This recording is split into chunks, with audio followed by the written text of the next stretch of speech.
2024 was U.S. term limits' most successful year.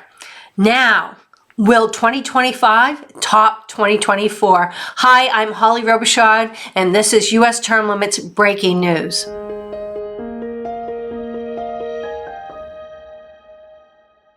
Looking back at 2024, we had 3 states pass the U.S. term limits resolution: Tennessee, Louisiana, and North Carolina. Also, Florida passed the resolution again to clear up the language. We saw a record number of congressional candidates who signed our U.S. term limits pledge elected to Congress. And in the state legislatures, 1,273 pledge signers were elected to office in 2024, compared to 932 in 2022. As you can see, this is our largest number of pledge signers serving in office ever. We also saw great success in our state chairs program.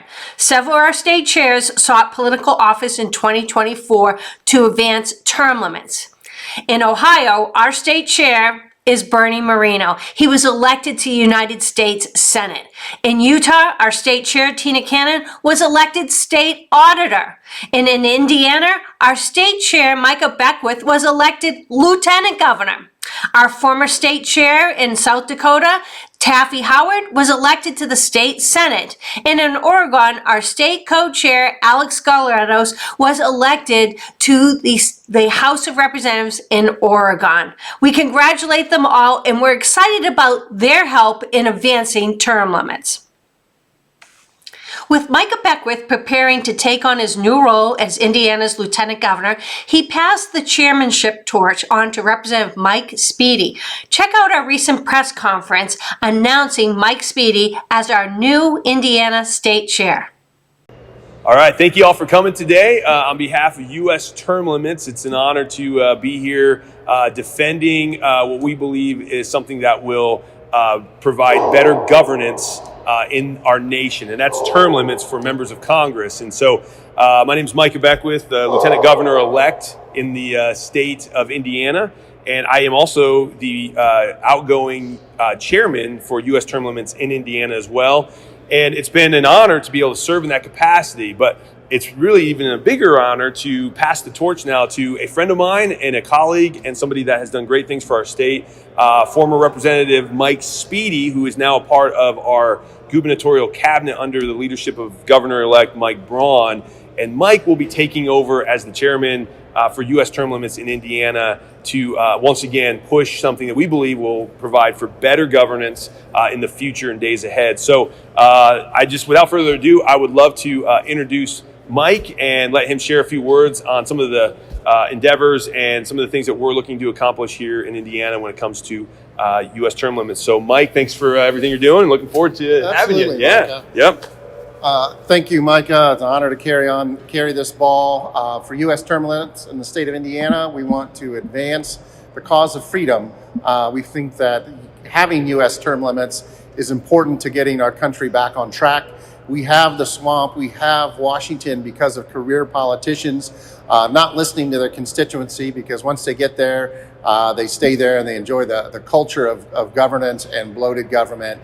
Having these term limits would create a sense of urgency for them to affect change, to get us back to where the Constitution intended our federal government to be.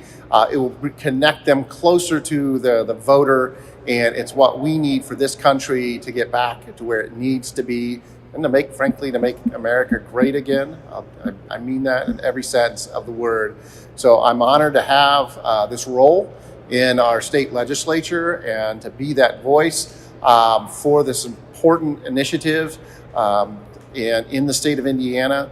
And I will do it to my utmost. Happy to be accessible to help people understand the importance of putting pressure on creating a narrow convention or pressure to have a narrow convention to affect an amendment that would limit members of Congress and what they do, so we can get our country back to where it needs to be.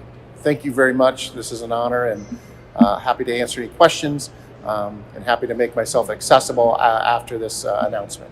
Thank you. Thanks, Mike.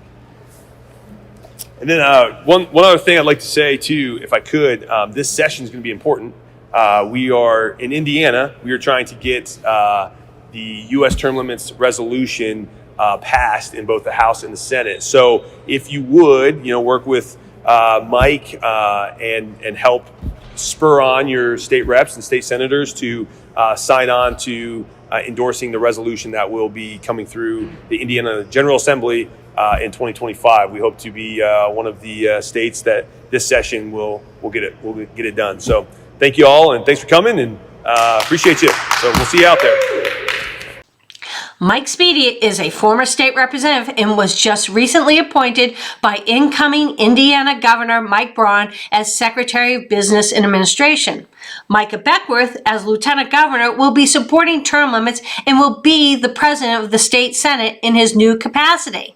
Incoming Governor Mike Braun is also a strong supporter of term limits. While serving his single term in the United States Senate, he was a co-sponsor of Senator Ted Cruz's Senate Joint Resolution 2, the U.S. Term Limits Amendment.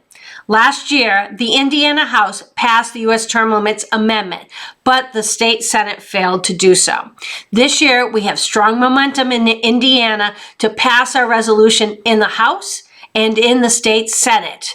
Let's go, Indiana. Let's get it done this year.